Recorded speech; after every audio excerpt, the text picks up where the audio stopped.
it's such a bullish phase for crypto right now because everyone's bearish right now. It's like everyone's like, oh, the bottom's going to be 10K. And again, I'm not calling for an exact bottom or what the exact bottom is going to be, but there's so much positive happening right now. And so we're going to talk about it tonight. We're going to get all into it. And we're here for you guys.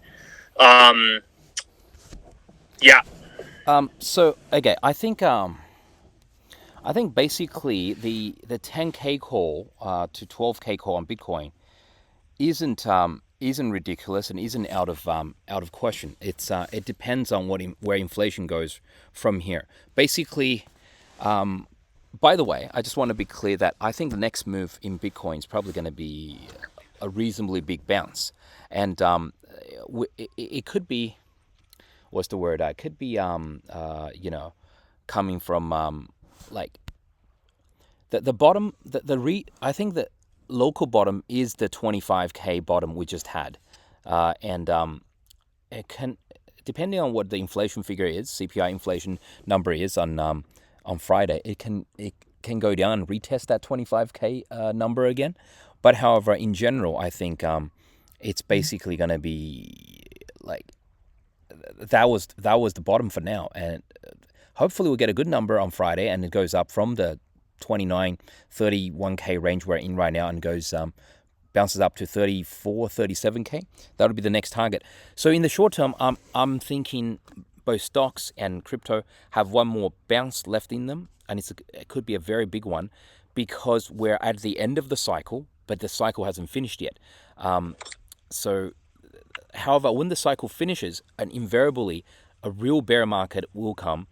Up till now, people always say I'm a bear, but I've never used the word bear market, even though Bitcoin's gone down like 60 something %, because words like bear market are only I get better. I can see better here because I'm in the shade. The words like bear market is invented by the stock market, where if it goes down by 20%, you call it a bear market. And the thing is, Bitcoin does that. It used to do that like every day, like can go up 20 or to go down 20% and then be back. It was down to 24K and then bounced straight back to 28K in one day on the May the 11th, just 4 weeks ago. So is that a bear market in one day? And is that a bull market in one day? I mean, the call to 11,000, let's say sub 20K, 20K or below, that can easily happen in the next real bear market, which would happen at the end of the current tightening cycle. We're not there yet. So in my mind, one more bounce, and it's going to be a big bounce, and then we have a real bear market. When the Federal Reserve start cutting rates, right now they're raising rates and they're tightening. The next time when they start cutting rates and when they start loosening, that's when we have the major crash. Usually what that means is they've left it too late. You've noticed, like, Brian, you remember how the Federal Reserve kept on saying inflation's transitory? You remember that? Yeah. Well, what that means is basically they're essentially just saying that, and they were obviously, even now, I think every grandma in the world knows that they were way behind the 8 ball. They were way behind in controlling inflation. And similarly, they're going to be way too behind when the U.S. economy starts crashing. And then they realize it. They're going to be data dependent. When they see the data coming in, they're going to be like, oh my God, U.S. economy is tanking. We need to actually cut rates or stop doing quantitative tightening. Usually they're going to be 3 months, 6 months too late once again. And then U.S. economy turns down. In fact, there's going to be probably so much stagflation, which I've been calling for half a year now. There's probably going to be so much stagflation that they probably won't even be able to lower rates when the time comes, when the U.S. economy is crashing. So what that means is basically profits. The key, really, you invest in stocks because you care about profits. The profits of the SP 500 companies are going to be crashing and going to be tanking so hard that the NASDAQ, that the SP 500 is just going to go down another 20, 30%. When that happens, what do you think is going to happen to Bitcoin? It'll go down more than 20, 30%. It usually goes down much more than stocks. That isn't for the next 3 months or 6 months. that is, I think, after that. So that's, I hope people understand what I'm saying, because people always come back and say, oh, so you're saying it can go up and down? Like, if you can't understand that 2-minute explanation, I've said it in very fine detail, then I don't know how it can help you. Yeah, it's interesting that you talked about, profits in the stock market, PE ratios, right? That's how stocks are traditionally valued, price to earnings ratios. Yeah. And it's interesting because Bitcoin does not have earnings. So Bitcoin isn't technically an investment. It's a savings tool like gold. It's digital gold, right? So the measure of Bitcoin price is not based on earnings. It's based on adoption. How many people, how many countries, how many nations, how many hedge funds, how many ETFs buy Bitcoin and want to hold it. So it'll be interesting to see as the economy continues to sort of weaken, if the number of people who hold Bitcoin also weakens. And it's just important for people to understand the difference there, that Bitcoin is not the same as investing in Tesla, where at the end of the quarter they come out with earnings and they say, we didn't sell enough cars. It doesn't work that way. Now, right now it is correlated, but I just am so wanting to stress that is not how Bitcoin is going to work. It's going to be more of a commodity. And you were talking, Pablo, last time we were chatting, that kind of started this whole thing. Pablo had so many interesting things to say about gold and what China's doing with gold. And I was like, people need to hear this, because it's important to talk about Bitcoin and crypto, not just as an investment that tracks the stock market, because yes, it's an investment that tracks the stock market right now, but people also need to hear about the commodity side of it. And I feel like you're an expert in the commodity side of it, especially the gold side of it. So I would love to hear your thoughts on what you think is going to happen with commodities, gold. And if we think of Bitcoin as a commodity, at least for the next 5 minutes, for the sake of discussion, how do you see that? Well, thank you, Brian. Thank you for that great plug. Even though I'm actually no expert in gold, I'm just I just know a little bit more than the average person out there, because I don't only watch CNN and Fox. I don't only watch the truth channels. So just before we jump onto that, I found some charts to help illustrate what I was talking about before, and I think this is interesting for probably everybody, because everyone wants to know where stocks and Bitcoin's going to go, and I think I'd like to hear your thoughts on this as well, Brian. You're quite right. I think your instincts are quite right once again, that right now is not the time to talk about 11K, Bitcoin or 12K Bitcoins. Right now is actually probably a time to be more bullish than bearish. 25K, I think, was kind of the bottom. So here's the thing. I'm going to flip my camera around and, come on. This is hard trying to... I don't have too many furniture in my office. I just have this little table here on the beach. And okay, here we go. So what I was trying to say is this. Basically, this is what I mean by... It's pretty simple, guys. What's a cycle? Well, a cycle is when you... All right, I'm going to put it down. A cycle is when you have, like, say this is interest rates, right? You're starting here at like low interest rates, because you've just lowered interest rates, right? So you've stopped loosening, you go up, then market the market and the economy is tanking again, and then you go down again. And then you go, oh, have we gone too far? You stop again, so you've gone back to that point again. So that's one full cycle, and then you start raising again. Remember this, we started off with stop and then raising. That's one full cycle. So usually where we are right now is we've just started this rate hike cycle. If we look at it, it's usually stocks tend to bounce when you start raising rates. When you start raising rates, when you start tightening, it's not the case that maybe if I hang on, if I it's already to the max. It's already to the max, so I have to. All right, if I do that, maybe you can see it better. If I turn it to the side, so usually it's we're now in this part of the cycle where you hike rates. It's when it tops out. See, when it tops out around here, right? That's when basically the Fed's like, oh, we've tightened too much. The market is probably crashing. That's reverse. When they reverse, boom, right? You have this massive stock market crash, and Bitcoin went down from 10,000 to about 3,000, around there. So also a 65% crash in Bitcoin that happened in March. It coincided with the COVID as well. I'll show another example. So basically, here again, as the Fed is raising interest rates, market actually sells off a little bit, right? Sells off a little bit. Now it's sold off obviously a lot more than that. But as it keeps on rising, it means the economy is kind of doing okay, and stocks go up. And then the Fed's like, oh, have we gone too far? We're going to pause. Then we go, we're going to lower rates because the economy's not doing well. Economy's not responding. And then stocks crash. And if you still don't think stocks are important compared to Bitcoin, then I can't help you, because it's basically Bitcoin's just following stocks lockstep. Wherever Bitcoin goes, stocks has just been following. That's exactly what's been happening for the last 3 months. And if stocks do this, I guarantee you Bitcoin will go to 12,000. But so far, I'm not saying it's going to do that. Basically, we are actually in this phase, right, where rates are going up, stocks should be going up. Now, here's the problem, though. Here's the problem.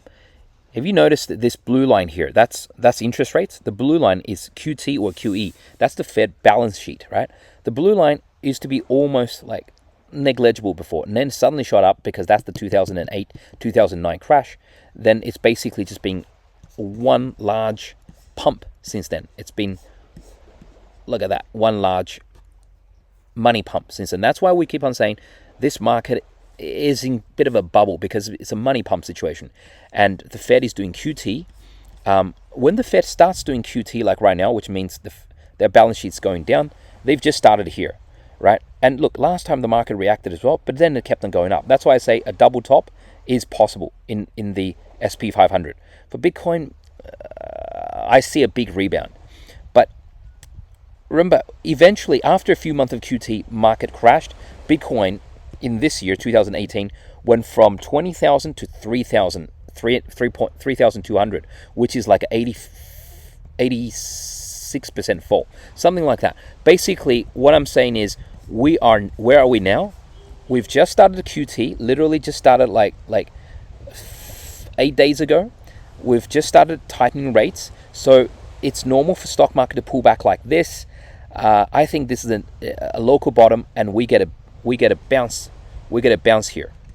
I think we get a big bounce here. I'll reiterate my position. SP 500 might come in somewhere around there. Could be a little bit higher. People call it melt up. Could be a bit lower, like around there, 450. That's on the spider chart. And then you have Bitcoin basically having a big bounce as well. And the thing is, then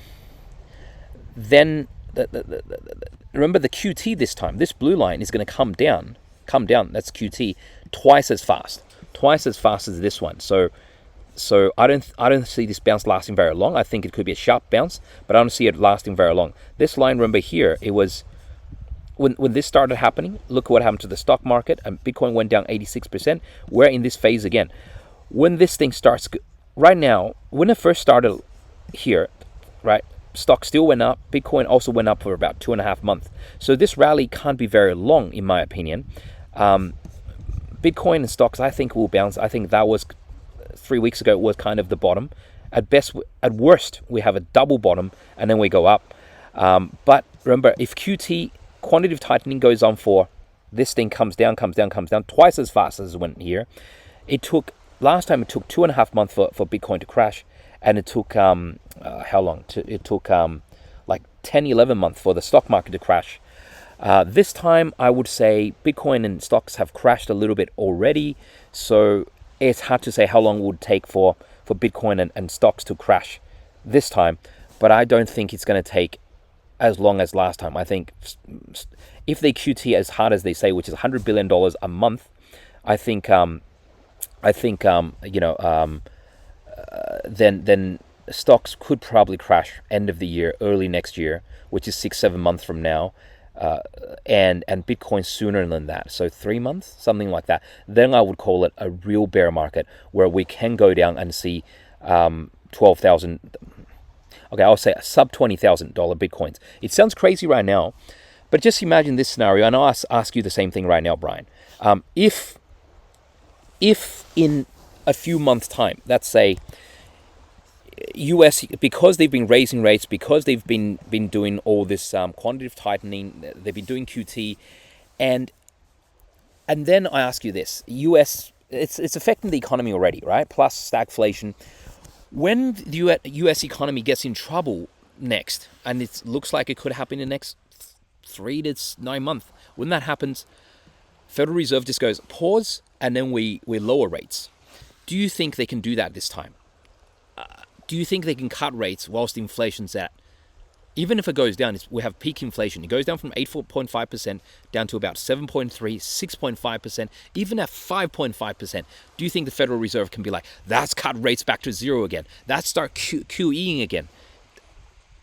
What do you think? No, they definitely can't. I mean, the inflation is so damaging, the damage happens so quickly, and it's so irreversible because the inflation never reverses that.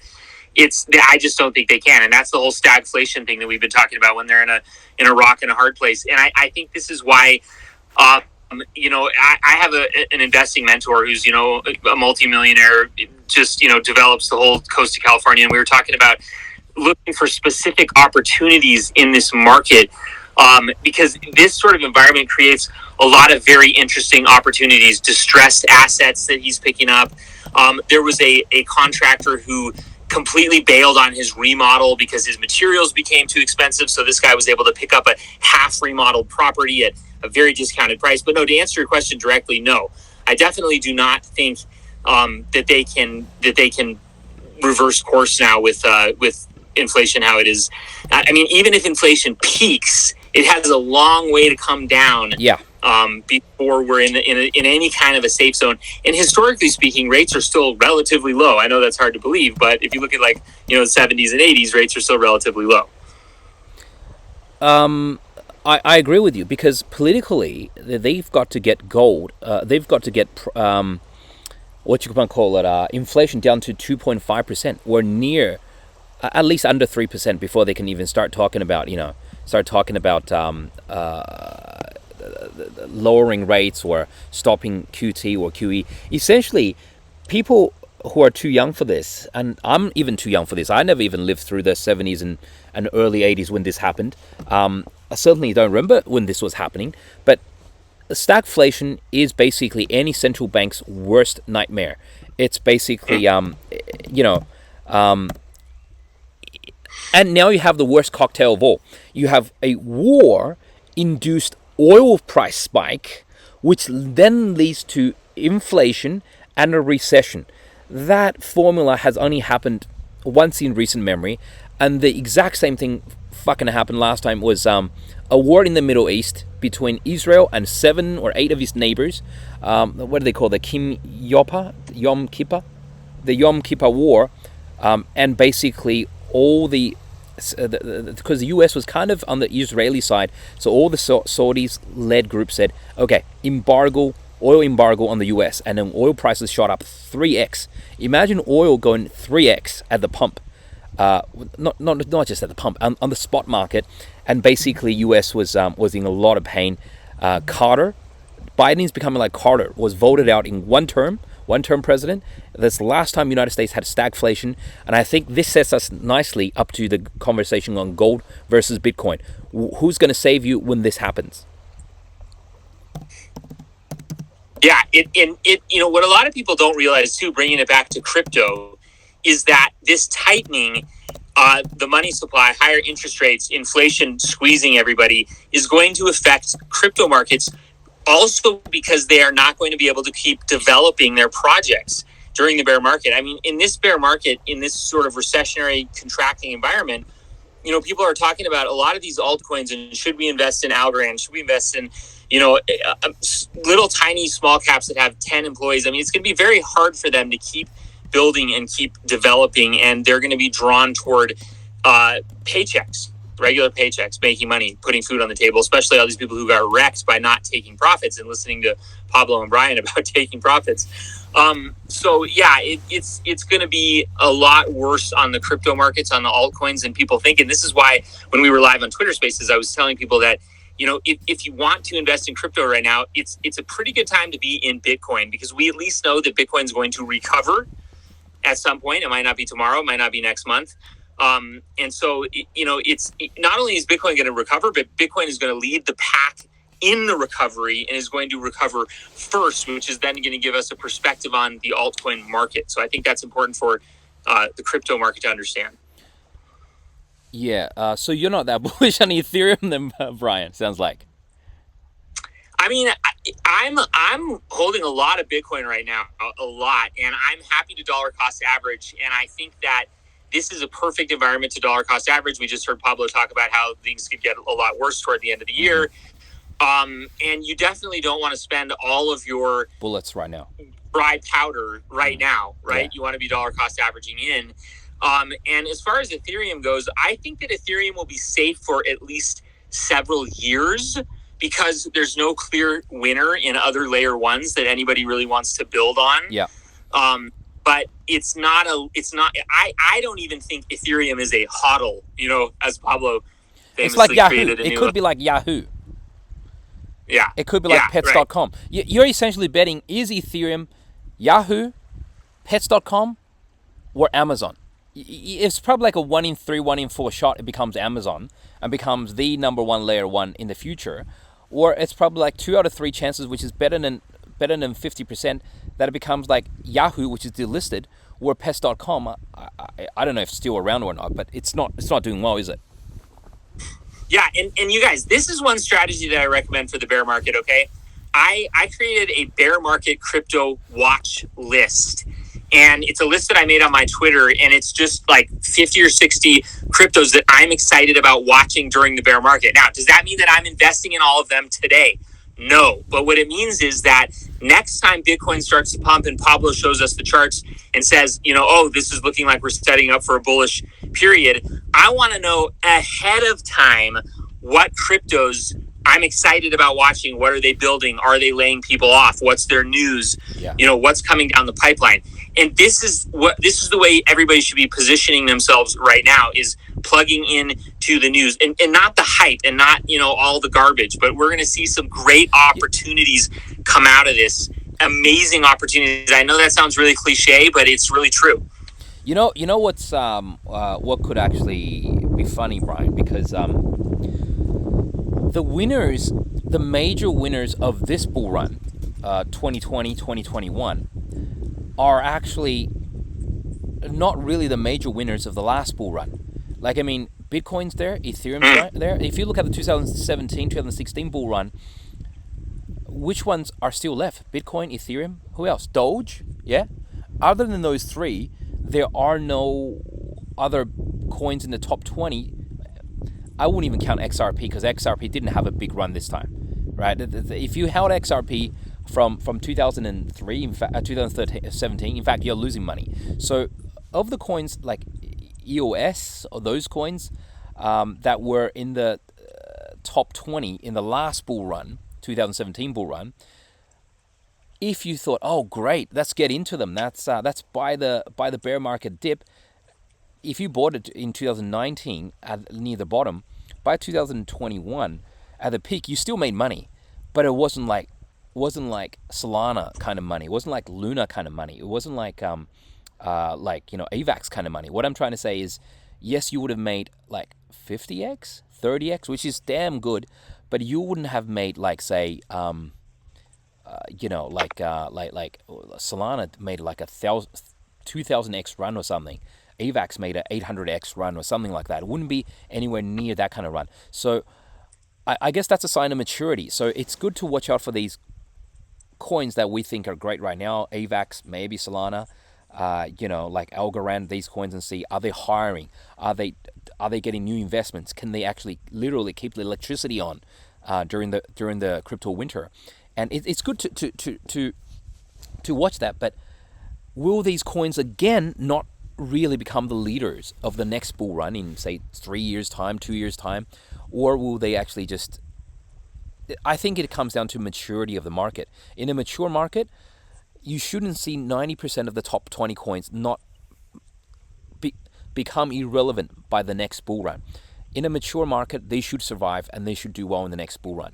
But however, in an immature market like Bitcoin and crypto was in 2017, if you bet heavily or if you hodl those coins, like XRP, if you hodled XRP, I think you're still at loss, right? Because it went Yeah. to like $3 or something, and now it's only like less than $1. And it ever only got to like $1.20, $1.30 during this bull run. So think about that. Yeah, I mean XRP, Cardano. There's so many examples of these, and you and I now, having been intimate with this last bull run, we can see how people might be deceived to like a cult following or like a religious level commitment to a single project or a handful of their favorite projects, and it blinds them to changes in the market and competition and newer technology. And like we were talking about before, how before the Google and the Facebook and even to some degree, Apple and the iPhone, before those all came to be dominant, there were predecessors that failed, and the failure wasn't that they were bad people or bad companies. It was that it was an immature market. They didn't really have everything figured out, and they needed to fail so that the next company could learn from their mistakes and build something newer, better, different, faster. And we're seeing that right now. Solana is a great example, right? In a lot of ways, like we have a developer friend, Pablo and I, that we always talk to, who's an insider in crypto. And Solana has a lot of great things about it, but it might not be the one. In the Matrix, they say Neo is the one, right? It might not be the one. It might be the next one that gets developed in a year or two, because we really need the time for them to work out the technical bugs and all these different protocols. And that's where, investing for short term and taking profits, this is why we say this, but it's so funny because nobody took profits. Everybody's just so wrecked. I really don't get it, why they didn't take profits, but they will next time. Yeah, well, I think part of the reason is because basically everyone was saying that, talking about this theory of hodling. And you always hear of the story of some guy who hodled and never sold, just whatever happened, never sold, and his Bitcoin is now worth $800 million. All right. And people are saying, I could face the consequence of my $30,000 or $100,000 going to zero. But if I win $800 million. But think about it. The probability of that happening is kind of like buying a lottery ticket. It's like if you took $100,000 and bought a lottery ticket, $100,000 worth of lottery tickets. If it goes down to zero, you've lost $100,000. If it goes to $800 million, you win the mega jackpot, you've won $800 million. But the probability of you winning that mega jackpot is insanely low. What people don't realize is there's a thing in statistics or in sociology called the confirmation bias. And that basically, or survivor's bias. So which basically means you heard about that guy who hodled on for 8 years because he couldn't find his thumb drive. By the time he turned over his mom's garage and found that thumb drive, he goes, I still have like 2,000 Bitcoins in here. I'm worth $800 million, right? You heard the story about that one guy. That's called survivor's bias. You're not going to hear the story of the 99.999% of the other guys who bought a Bitcoin with pizza, who bought EOS, or bought some shitcoin that's disappeared now, because they're not going to be out there saying, hey guys, I didn't hodl, I sold my shitcoin, and from 2013 2019, and now my $100,000 is worth $24,000. You're not going to hear that story. You're only going to hear that one story of the guy who had that success. That's called survivor bias. So statistically, that's the reason why. Most of the people are hodling because they think that's going to happen. That's survivor bias. And other people who are hodling or probably knew that was the case and wanted to sell, but at the time, people just thought maybe there's one more pump, because often Bitcoin can go to. The thing is, Bitcoin went from $64,000 to $28,000. That was like a 60% fall, and then it went back to $69,000 again. It is an extremely irrational, crazy market, and in fact, right now, I've just said in both sessions that I think Bitcoin can do a pretty big bounce. So people who hodled up to this point can be rewarded once again and be able to sell at, say, prices that are 2 to 3x higher than here. Like if people who are still holding Solana, what is Solana at, about $40 or something? So Solana could actually, oh, come on, what's this thing? Solana could actually bounce to 80 or something like that on the next bounce, or even go to 100. And they're like, see, that reconfirms their instincts for hodling, because the reason why I haven't called it bear market so far yet, Brian, is because the SP 500 hasn't closed below 20%. If it did, it closed for 1 day. I mean, technically, you want to call that a bear market, fine. But the vast majority of the money in the market are invested in what? Outside of property, are invested in bonds and SP 500. And where's the SP 500? It's not in a bear market yet. But yes, all the shit coins, all the alts, all the Ponzi's, all the risk assets like Bitcoin or Zoom or Peloton are in a bear market. But if imagine if SP 500 bounces 15% from here back to near its old highs, then these shitcoins, like Luna, will probably do a 3x, and people are like, oh, see, hodling, because it's such a crazy market. People who have sold when it's like 50% down, 60% down, have been punished in the past. So I think it's for those two reasons why people hodl, and it's not. But it's not a good thing. It's not a good thing. People always think they've got the next big winner. Yeah, so you're saying people might get another chance to sell, break even, maybe make a little profit, or at least cut their losses. But when the time comes, they're going to get the FOMO and the rose-colored glasses on, and the emotions are going to burst. Interesting. Yeah, they'll hang on. They'll hang on again. So basically, I think there'll be a pretty decent bounce. I can't say how high it is. I would say that stocks have a chance of getting back to all-time highs for Nasdaq and SP 500. I could be wrong on that. What does Bitcoin do in an environment like that? Does it go near its all-time high? It's hard. It's a little bit hard to imagine that, but I think it'll be pretty big bounce in Bitcoin as well. Yeah. So look, the bridging on from that, I think I need to. I've got to go have something happening. So I'll sign off on the half hour. So in the next 17 minutes, I'd just like to answer Brian's question about. Brian was talking about gold, and this debate was going to be about Bitcoin and gold. So because we have the whole situation with stagflation right now, what do you think would be a better protection in a stagflationary environment, gold or Bitcoin? What's your take on it? Yeah, I mean, it's interesting because as long as the world doesn't completely go to crap, I made some notes here about gold being, and gold is timeless and it's not going anywhere, right? It's a proven commodity, but there are some things about gold. A society can't really go backwards and readopt a currency that they had before. They just, and this, people are saying, where's the debate? You guys agree on everything. Well, yeah, maybe we agree on everything because we're both successful, right? We're smart. But the thing that Pablo and I kind of joke about. Maybe that's why Pablo's at the beach, eh? Yeah, exactly. Right. Well, I gotta go because my movie starts. My scene starts at 2:30 my time, so I gotta go and be in a Warner Brothers movie. So that's I'm still working. Are you going to give us? I'm still. I gotta go on work on this Warner Brothers thing. So it's not retired yet, guys. Not retired yet. Too busy being a movie star. But hey, are you going to tell us what movie you're working on? Okay. As an aside, I am in a major Hollywood production, just like I was in Shang-Chi, the Marvel movie last time, and I would have signed very stringent NDAs. I've already filmed some scenes for them. I'm going to film some more scenes, and I'm asking the producers to let me talk about it before the release date because I'm saying, hey, look, it's good marketing. I have like close to 1 million followers online on different various platforms. We're in negotiation right now. I'm saying, can I talk about it and let people know, because that way it's good promotion as well. So for now, I can say it is a pretty big Hollywood project, but I can't give away any details just yet. It's not a superhero piece. I can tell you guys that.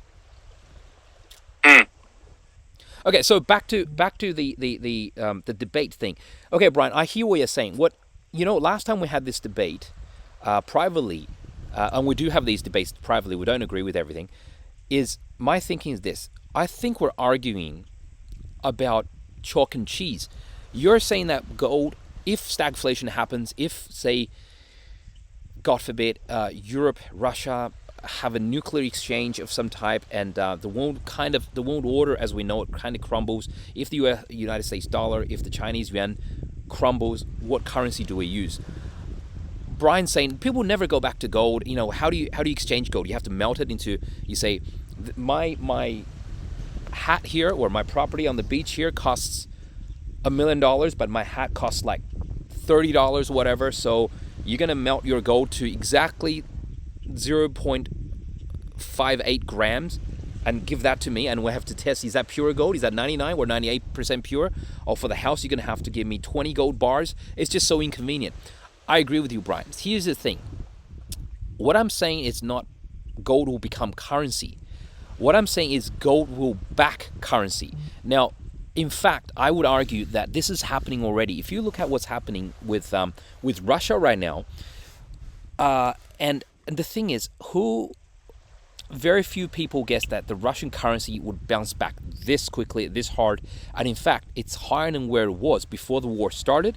Before the US sanctions started, Russian ruble is at a 5-year high right now. I can pull up a chart to show it, and I think people can probably see it. But so, let me ask you this, Brian. How did the Russian ruble as a currency, which totally collapsed because everybody was sanctioning it, how did it bounce back versus the US dollar so strongly? You're going to have to enlighten us on that. Okay, the reason why is because the Russian ruble, look at this. It's crazy. Okay, I'm going to show you guys. See this? Okay, flip the chart. Come on. So, see here? That's a weekly chart. That's the war. When the war started, Feb 24th. Yeah, here. So when the war started, Russian ruble just went bang straight down, right? And then look at this. Look at this. It's gone crazy. It's like it just. You know what that is? That is like giving money to Putin. That is just like, please take my money, right? Why do you think that is happening? Because when that happens, when the U.S. sanctioned and Russia, they were preparing for this. They knew this was coming. They had counter punches ready. So they said, okay, you can now only purchase Russian oil, gas in Russian rubles. And guess what? The world needed Russian gas and oil, particularly Russian gas. Natural gas of Russia makes something like 52%, 60% of Germany. And Germany being the largest European nation, the head of EU, something like 34-40% of European gas is supplied by Russia. Something like 12%, 10% of European oil is supplied by Russia. So before they used to trade in US dollars and a little bit in European the euro, whereas now initially Russia took a massive hit when even neutral countries like Switzerland said, okay, we're going to freeze all your assets, and then Russia was like, okay, now buy it back in now if you want oil and gas, buy it in Russian rubles. And of course we just saw the Russian ruble spike. What that means is basically when you back a currency that is crumbling, that is under massive attack, that is being sanctioned to hell, you back it with solid, real assets that people can see and touch, such as oil, such as gas, such as wheat. That's another major export of Russia's, although it's not saying you must buy wheat in rubles. Such as gold. Russia has been steadily accumulating gold since it went in, had that incursion into Georgia in 2014, because it saw this day was coming. That's the reason why. So back to you, Brian. Yeah, that's really interesting, and I think you're right that it's kind of comparing apples and oranges, but it's interesting to see that a lot of the economies and countries that are in distress right now are at least considering Bitcoin, and it's a topic. See, we talk about inflection points, right? Gold isn't going anywhere, but is gold going to grow? Is there going to be more rapid adoption? With the market cap of Bitcoin still very small compared to gold, my question is relatively, where can we make more money? Instead of talking about some theoretical, end of the world gold versus Bitcoin debate, I think it's more interesting to talk about adoption and where's their money to be made. And I think that there's a massive argument that Bitcoin is so after the collapse of Luna, regulators are now scrutinizing the industry with stable coins and meme coins and NFTs, but they are not scrutinizing Bitcoin. So I made a video recently about how I'm almost becoming like a Bitcoin maximalist. Except they passed the Bitcoin mining law in New York. And this is not like Locano or like an African republic or El Salvador passing a law on Bitcoin mining. It's New York. Basically, every lawmaker in the country says, New York just passed this law, right? So basically, it's kind of like, New York leads on so many trends around the world. So I do agree that Bitcoin is, I think, here to stay for the long term. If it crashes, 20K or sub 20K, I would go in there hard, and I think there is an opportunity for that. I think we could likely get a test of 20K or below, but however, it's I see your argument is gold is worth 8 trillion market cap right now. Bitcoin is less than 1 trillion, so it has 8x to grow in theory, even without inflation. How far has gold got to go? It's basically like saying, what I think is that it's like saying this. It's like saying, you have gold is kind of like a bit. Gold is like kind of like buying stocks in Amazon. It may not go up. Buying stocks in Tesla. It's already the leading EV maker. It's already established, right? And it'll grow and has a bright future. It may not 10x from here, but if you buy it on if you buy Tesla on a big discount, 50-60% discount, you're still going to do pretty well. Something like Lucid or Neo or BYD are the challengers to Tesla, and then if it succeeds, it could do a 30x, 50x. But do we 100% know it's going to succeed? And also, in a very risky, I'm not even talking about end of the world scenario. I'm talking about scenarios that are happening right now. We are possibly already in World War III. We just don't even know it yet. When historians look back, they're going to say World War III started on February 24th, 2022, when Russia moved its troops into the Donetsk region. Of that paragraph will be in the history books, saying this is actually how World War III started. When they first shot Archduke Ferdinand, no one says, oh, that's the start of World War I. World War I. Nobody knew. They said the boys will be back by Christmas. I'm not saying this is definitely the start of World War III. I think it's been 100 years without a major world war. I hear a lot of voices online saying, that's do this to China, or that's bomb Russia. Can we get away with bombing Russia? Will we get nuked if we nuke China or Russia? There's a lot of that talk because why? Because people have never experienced nuclear war in a lot of these European Western countries, let alone a real war in the last 100 years. People have forgotten, and it's like the Great Recession. It'll come again in the next 5 to 10 years. The Great Depression and the Great War will come again in the next 5 to 10, 20 years. May not be fought in a hot war sort of way, but it'll be just as equally intense in a cold war sort of way. And that's the best scenario we could hope for. In that scenario, gold is probably might be the only thing you could hang on to. And especially if you're in a region which is not that stable, that you could pack into a suitcase and run. Bitcoin might become that, or it might not. It's like saying Tesla's already there. Who will be the next Tesla? Well, Neo's got a great shot. Lucid has a great shot. Rivian has a great shot, but it's not there yet. Gold will always be gold. Yeah, it's interesting to think about the pros and cons and the advantages and disadvantages of gold versus Bitcoin. So gold is physical. You got to carry it, you got to hide it, you got to move it, you got to store it, you got to make sure it's not stolen, you got to make sure it's pure, all that stuff. And people say, oh, well, yeah, that makes Bitcoin so much better, right? Well, not necessarily, not so fast. Bitcoin requires electricity. It requires a network connection. It requires that the mining and the hash rate and everything stays up. So there's definitely pros and cons to each. It actually is sort of an interesting, you brought up a potential of a great war, World War III, whatever. It actually is sort of an interesting, thing. What would likely be distressed the most in that scenario? Would it be networks and electricity, or would it be your ability to protect your gold and move your gold if you are on the run or needing to relocate? Also, the problem with storing large amounts of gold. I mean, how can you be a gold whale? What if you have a $500 million in gold? That's thousands of pounds. I mean, how are you going to move that? You're going to get robbed, right? Whereas you can. I hear what we're asking, and because we only have because we only have 2 or 3 minutes left, so I want to ask you this, Brian. If you are one of the major participants in this next great war, which could be a hot war, could be a cold war. If it's a cold war, some say we're already in it, right?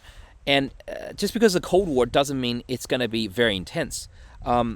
So say if you're one of the major players like Russia, China, US, Germany, NATO, if you're one of the major players, what's one of the first things you do to your opposition if a cold war starts without actually wanting to fire nukes or bullets at the other side? You hack the hell out of them. And we might think, oh, it's decentralized, whatever. Bro, which country do you live in? Answer that question to yourself.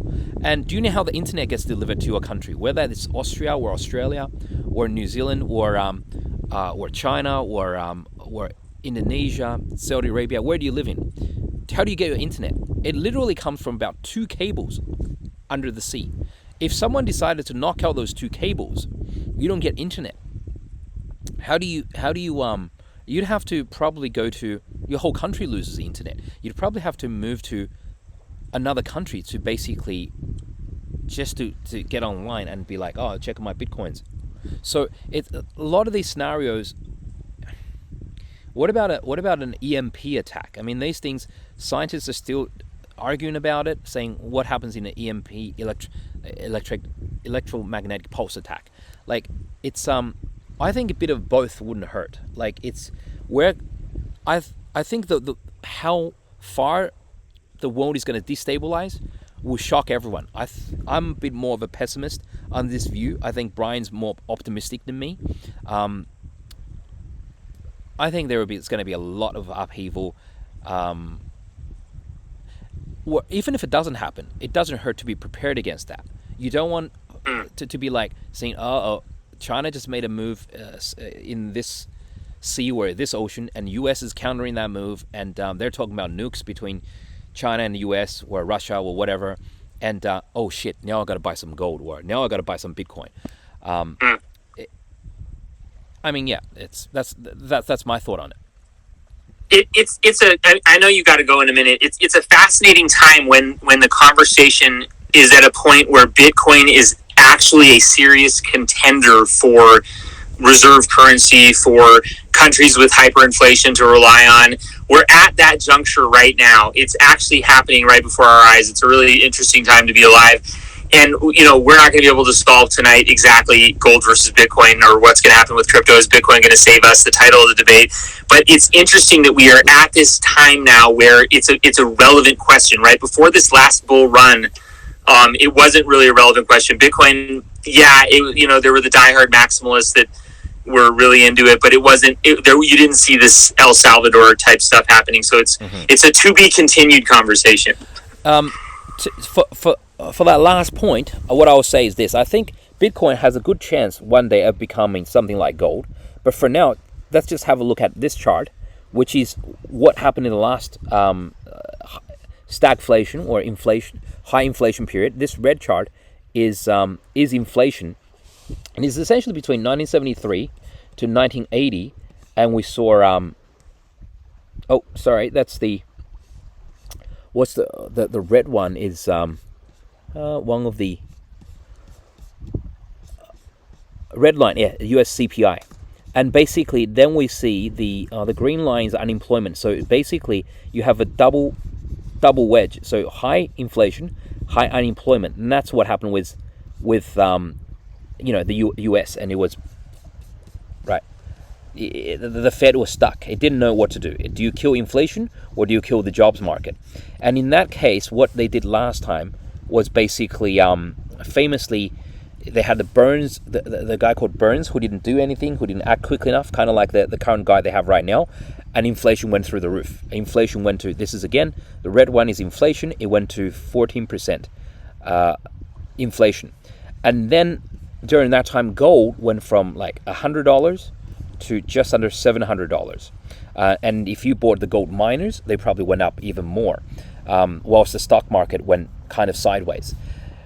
So we do know that every time when this happens, gold is proven to fight against stagflation. So far, Bitcoin, I think one day, I have a lot of hope for Bitcoin. I think one day Bitcoin will get there, but obviously not during this cycle. During this cycle, it's still not doing what it's supposed to do, which is protect your value when everything's crashing. If you look at what's happening right now, I mean, gold is actually, it's actually hanging around historical highs. Gold is actually only 10% off from its historical highs, whereas everything else is basically just tanked so much.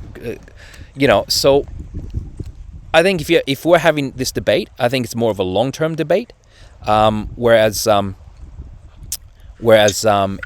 it's for the short term, for the next 6 to 18 months, maybe 3 years, for protection against stagflation, I would say it's more. You should be more into gold. If Bitcoin crashes more, like 20K or sub 20K, that's a great chance to just go all in, within reason on Bitcoin. That's my thinking. Yeah, it's definitely a fascinating conversation, and I look forward to continuing it. Okay, great. Thank you for your time as well, Brian. And thanks to everyone. Thank you for Brian for organizing this whole thing as well and introducing me to Twitter Spaces. I hope we can get to do this more, and hope the environment gets to the relaxing environment behind me relaxes everybody, because I think people are panicking. I do think a major bounce is coming. I've been saying we're going to get that major bounce in May. And May 11th, the 24K, 25K could have well been the bottom. If not, I think at worst we see some sort of double bottom test there, and that'd be just another chance to buy, to get into it.